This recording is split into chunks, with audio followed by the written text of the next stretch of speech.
Part 3. A Voyage to Laputa, Balnibarbi, Luggnagg, Glubbdubdrib, and Japan. Chapter 4. The author leaves Laputa, is conveyed to Balnibarbi, arrives at the metropolis. A description of the metropolis and the country adjoining. The author hospitably received by a great lord. His conversation with that lord.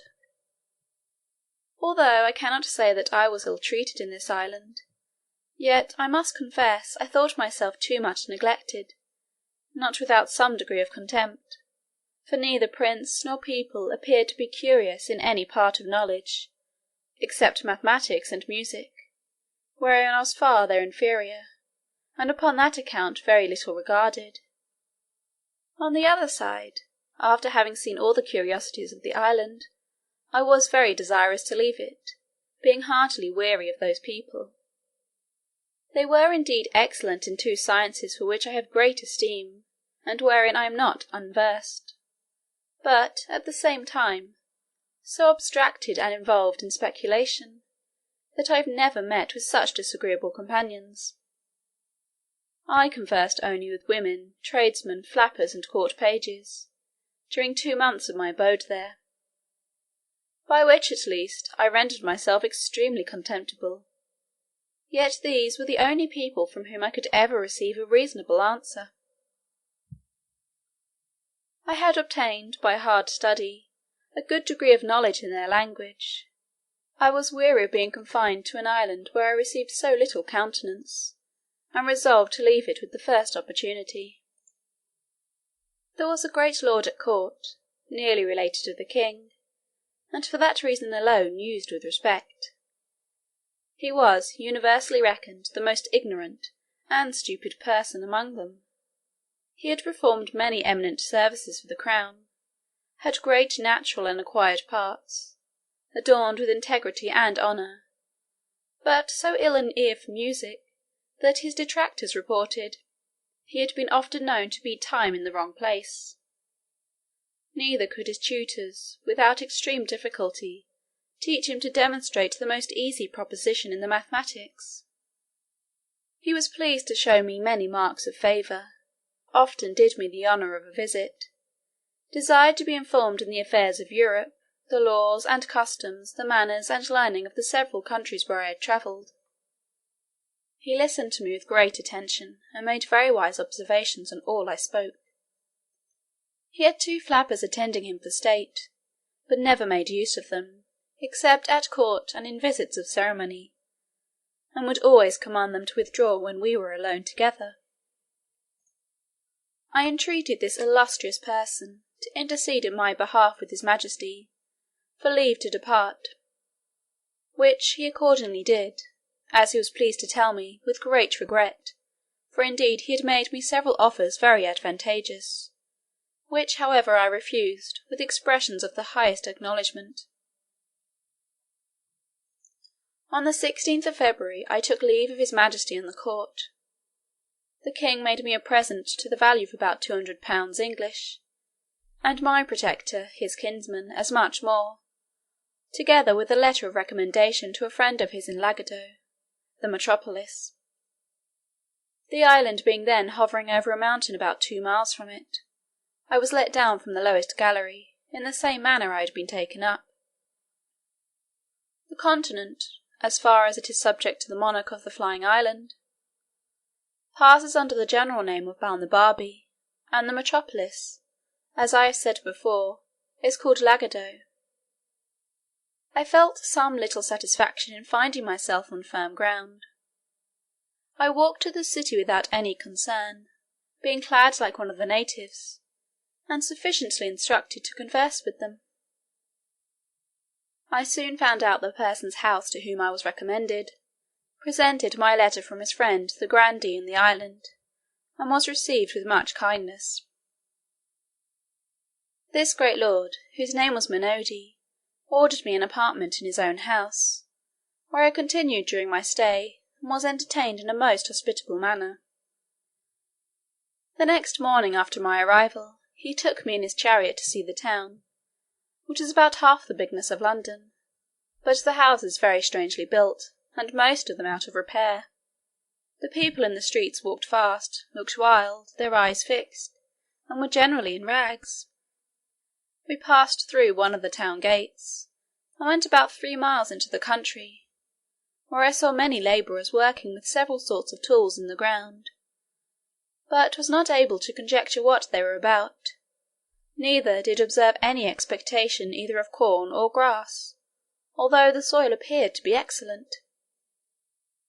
I could not forbear admiring at these odd appearances, both in town and country, and I made bold to desire my conductor, that he would be pleased to explain to me what could be meant by so many busy heads, hands, and faces, both in the streets and the fields, because I did not discover any good effects they produced; but, on the contrary, I never knew a soil so unhappily cultivated, houses so ill contrived and so ruinous, or a people whose countenances and habit expressed so much misery and want.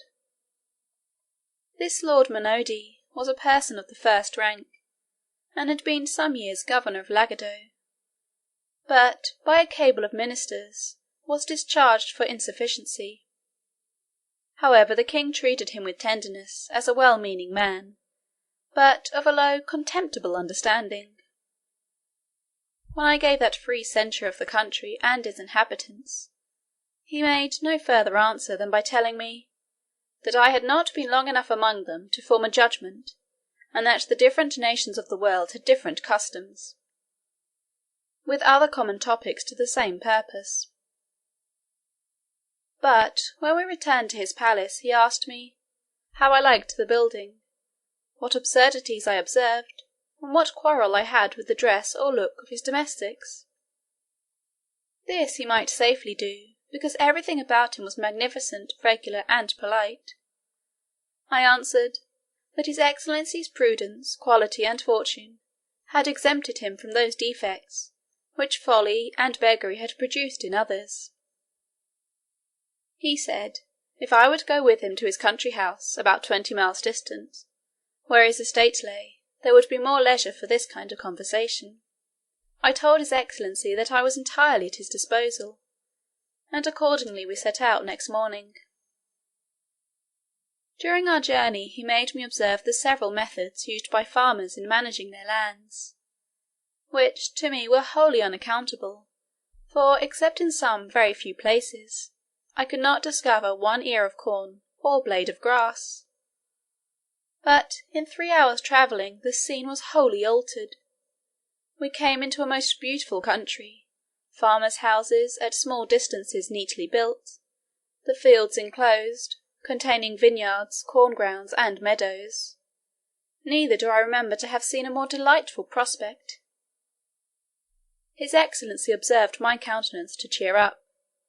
He told me, with a sigh, that there his estate began, and would continue the same, till we should come to his house; that his countrymen ridiculed and despised him for managing his affairs no better, and for setting so ill an example to the kingdom, which however was followed by very few, such as were old and wilful and weak like himself.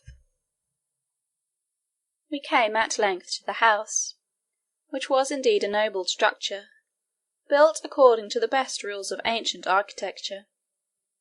The fountains, gardens, walks, avenues, and groves, were all disposed with exact judgment and taste. I gave due praises to everything I saw, whereof his excellency took not the least notice till after supper, when, there being no third companion, he told me with a very melancholy air, that he doubted he must throw down his houses in town and country, to rebuild them after the present mode, destroy all his plantations, and cast others into such a form as modern usage required, and give the same directions to all his tenants, unless he would submit to incur the censure of pride, singularity, affectation, ignorance, caprice, and perhaps increase his majesty's displeasure; that the admiration I appeared to be under would cease or diminish when he had informed me of some particulars which probably I had never heard of at court, the people there being too much taken up in their own speculations to have regard to what passed here below. The sum of his discourse was to this effect, that about 40 years ago certain persons went up to Laputa, either upon business or diversion, and, after 5 months' continuance, came back with a very little smattering in mathematics, but full of volatile spirits acquired in that airy region. That these persons, upon their return, began to dislike the management of everything below, and fell into schemes of putting all arts, sciences, languages, and mechanics upon a new foot. To this end they procured a royal patent for erecting an academy of projectors in Lagado, and the humour prevailed so strongly among the people that there is not a town of any consequence in the kingdom without such an academy.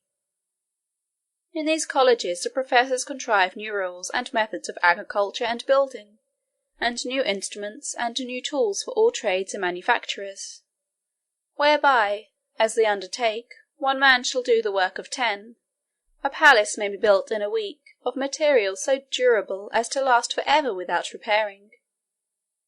All the fruits of the earth shall come to maturity at whatever season we think fit to choose, and increase 100-fold more than they do at present, with innumerable other happy proposals. The only inconvenience is, that none of these projects are yet brought to perfection, and in the meantime the whole country lies miserably waste, the houses in ruin, and the people without food or clothes. By all which, instead of being discouraged, they are 50 times more violently bent upon prosecuting their schemes, driven equally on by hope and despair. That as for himself, being not of an enterprising spirit, he was content to go on in the old forms, to live in a house as his ancestors had built, and act as they did in every part of life, without innovation. That some few other persons of quality and gentry had done the same, but were looked on with an eye of contempt and ill will, as enemies to art, ignorant and ill commonwealth's men, preferring their own ease and sloth before the general improvement of their country. His lordship added, that he would not, by any further particulars, prevent the pleasure I should certainly take in viewing the grand academy, whither he was resolved I should go.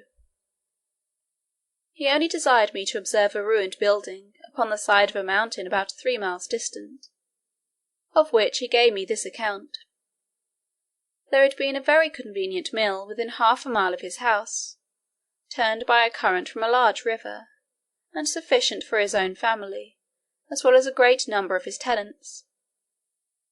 That about 7 years ago, a club of those projectors came to him with proposals to destroy this mill, and build another on the side of that mountain, on the long ridge whereof a long canal must be cut, for a repository of water, to be conveyed up by pipes and engines to supply the mill, because the wind and air upon a height agitated the water, and thereby made it fitter for motion, and because the water descending down a declivity would turn the mill with half the current of a river whose course is more upon a level.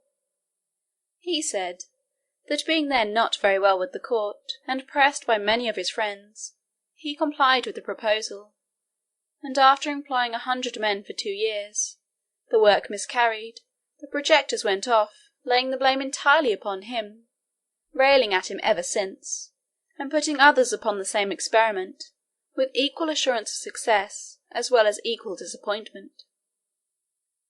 In a few days we came back to town, and his excellency, considering the bad character he had in the academy, would not go with me himself, but recommended me to a friend of his to bear me company thither. My lord was pleased to represent me as a great admirer of projects, and a person of much curiosity and easy belief, which indeed was not without truth, for I had myself been a sort of projector in my younger days. Part 3, Chapter 4.